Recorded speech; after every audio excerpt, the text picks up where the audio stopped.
Terminator.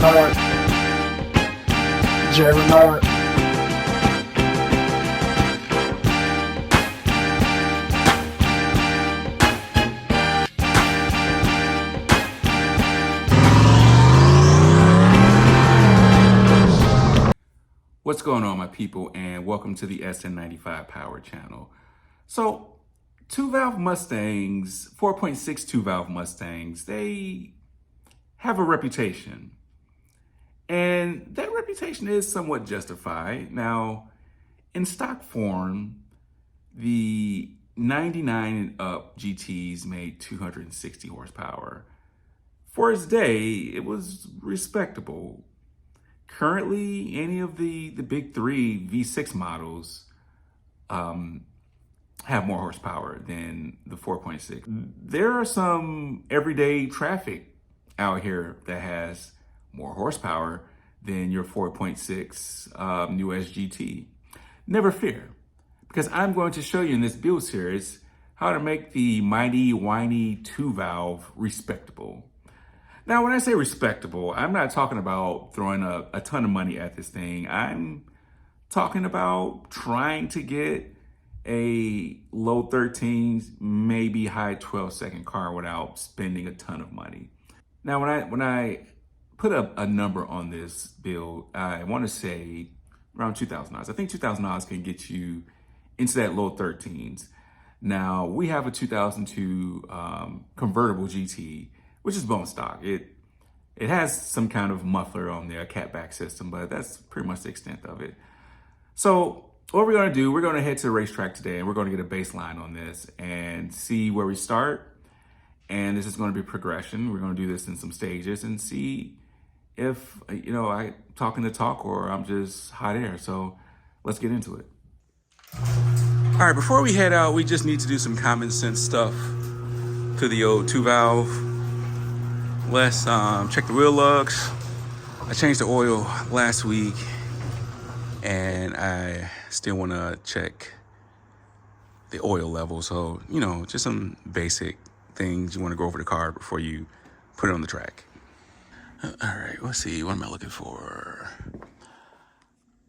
I want to be safe, so yeah, I'm gonna be playing around with the timing a little bit on this car. So I know on the SCT you can adjust the time a little bit, not too much down low, but definitely want to play at the timing up high. So I don't know if they have 93 out there in Wisconsin, so I gotta try some of this stuff. All right, so first pass of the day. No burnout needed on the mighty 2-valve. Looks like we'll get a pass against a SI. So a couple of things, you want to make sure your traction control is off. If you have an automatic, make sure the overdrive is off. So first pass, I haven't hooked up the tuner, haven't played around with the tire pressure. I'm not going to do a burnout because, like I say, honestly, this is just a stock 2-valve. There's no point of wasting tire tread. Stang Mode did a 14.6 in his new Edge, so I'm hoping to do a 14.6 with this first pass. Now, I have boat anchors as tires. Even though these are race stars, I have a 20-inch in the rear. So I hope I pull a 14.6 on this first pass. We'll see.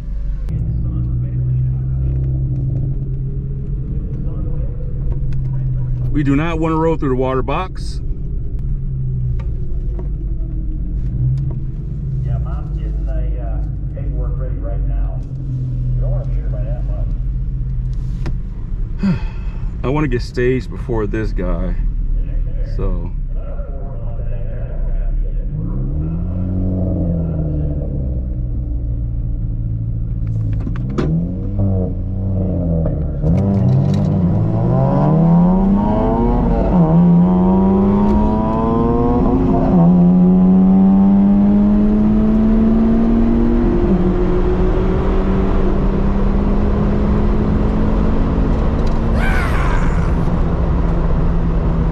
Victory is mine. Victory is mine. So track etiquette, when you are in the outside lane and you're going over to the turnoff, do not cut in front of the inside lane. Let the inside lane go. Communicate with them, give them a flag, let them know. Hey, so not bad for the first pass. Well, I shouldn't say not bad. I mean, it's not a world breaker. But we beat a Honda. How about that? Thank you.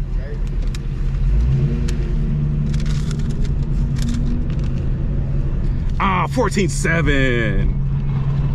Damn. All right.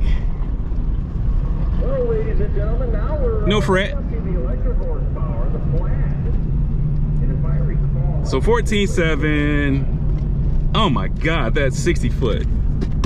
Damn, that Honda had a better 60 foot than me. He had a 202, I had a 2.3. Let me see, so his now mile we per got hour, the my mile per hours. All right. the Audi All right, so let's just went up by $200 a little while ago. let's get to some hot rodding stuff. He's racing his brother. He was able to take it to his dealer, and they. Let's get a tune. 1, 2 shifts. We want.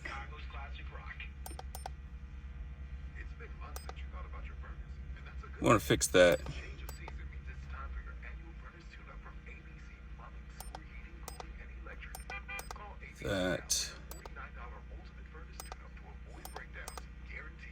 That.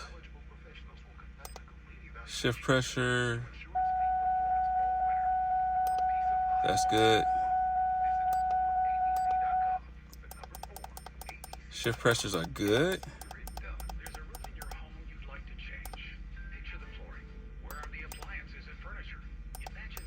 A little spark.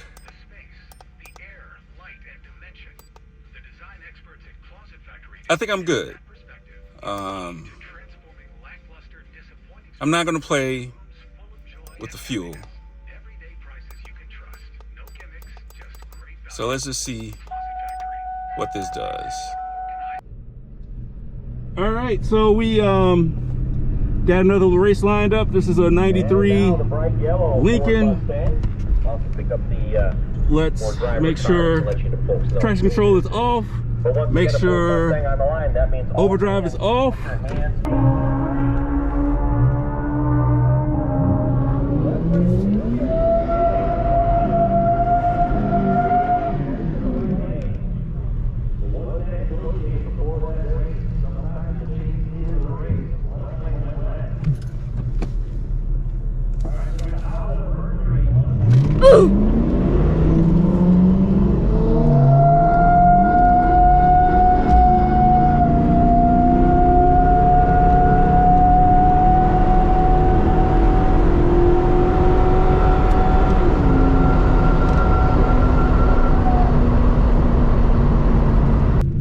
Spin City, and I red lighted. All right, all that was against a Lincoln Mark 8 93, and trying to dial in that tree, I red lighted. So not only did I red light, I actually spun out. So the tune did make a huge difference on how the car reacted. And that was rough. So one thing that I did do, which I spun out, I didn't heat up the tires again, and I foot braked it. I don't know what RPM I tried to take it up to, but between foot braking and putting a little bit of sauce on this tune, I spun out and I red lighted. So we're gonna make another pass. You know, I'm surprised about the mile per hour though. Even though I spun out, through the 8th mile, still hit 72 miles per hour. So it picked up on the big end. I definitely think that tune works. So I'm not gonna make any changes to the tune. Only thing I'm gonna do now is I'm gonna heat up the tires, and I'm not going to launch it as aggressive, and we'll see what we can do. All right, we're back at it again. We got the 3-valve right here.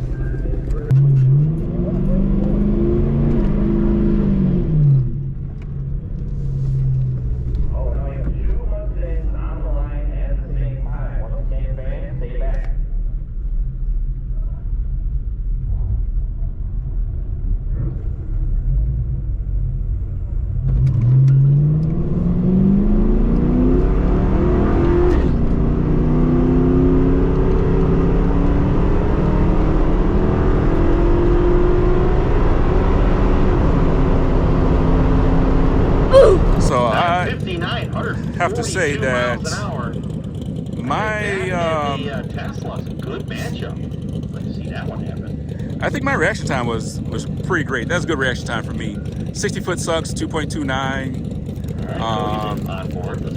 The other lane was a 3-valve Mustang. I treat the shit out of them, but that car just top-ended me real bad. Like, his mile power was 102, mine was 96. So that tune did help the ET. I think the last run was a 14, my best run to this was a 14.751. Just those little things with the tune dropped it to a 14.729. You know, I don't think I'm gonna get that 14.6 that I want. But a couple of things. Next week we're gonna take these heavy ass tires off. We'll put the off-road H-pipe on and we'll get rid of that heavy driver's seat. So I'm gonna wrap this up for right now. We'll close this out when we get to the house. I know I should be talking about the victory that we had at the racetrack today, but let me just vent real quick for y'all. Can we fire this head coach like tonight? Like, how dumb do you have to be on the 1 yard line and you have a backup offensive lineman to try to run the ball in? Like, how dumb do you have to be on the last play of the game to have your linebacker spy the quarterback when there's 70 yards that he will have to scramble to score a touchdown? Like, I can go on and on, but I'm going to stop. Let's talk about the good stuff. So, yeah, Project Kendra. We didn't make the 14.6. A couple of things. That's a 275 30 20-inch wheel on that back of Project Kendra. So that automatically is cutting the gear ratio. The actual size of the tire and the weight, that's not helping the ETs. So we're going to go back next week, and what I'm going to do is I'm going to put the stock wheels and tires back on. I've got an off-road H-pipe that I'm going to install. I'm going to get the manual seat out of this red car, and I'm going to put it in Project Kendra. I really liked the tune. I'm going to go back through and look at the video and see the settings and do those settings again. I'm also going to enriching that tune a little bit too. You know, it's a fine line because I have no idea how rich that tune is right now, the way it is, but I can imagine it should be, you know, who knows. And timing, you know, I might add another degree of timing up high in the RPM. Definitely don't want to add a lot of timing from 0 to 2,000. I believe it was from 0 to 2,000, like 2,100 to 4 or something like that. I liked how the transmission shift, as far as those shift points. It would probably be good to data log it. So I think next time I'm going to data log it. But yeah, 14.7, I can't get too mad about that. That's a baseline. Real quick, let me show you what I'm going to do to this car. All right, so this is basically a Allen Supercharged kit. It's a supercharger based off of M90. It's intercooled. And realistically, this thing will probably give me about extra 100 horsepower to this car. Unfortunately, I'm not going to have enough time to install this before the season's over with. But this will be the next thing that we're going to do to Project Kendra. I'm not sure who I'm going to have tune it. I don't know if I'm going to do a mail order or if I'm going to do local. But hopefully I can get all that done before we get first snow, so I can at least do like a draggy. All right, so hey, if you're in the Chicagoland area and you're not doing anything next Sunday, hey, come on out to Great Lakes Dragway. I believe that's in Kenosha, Wisconsin. They're going to be open one more Sunday, and you know, maybe they might open up another Sunday. It's all weather dependent right now here in Illinois. You know, we're in the next, I believe, 10 days. It's supposed to be in the 60s, so we have a good little string of weather. and actually some pretty good air at the track. So if you're not doing anything, come on out. Give me some encouragement, prayer, and maybe get a couple of runs in with me. But hey, huge shout out to the SN95 Power Team members. Thank y'all for rocking with me on this video and my rant about like my Bears. I'm sorry, but I'm like shell shocked right now. So pray for my Bears, get rid of this head coach. But big shout out to the SN95 Power Team members. Hey, hope to see y'all next week. But until next time, God bless.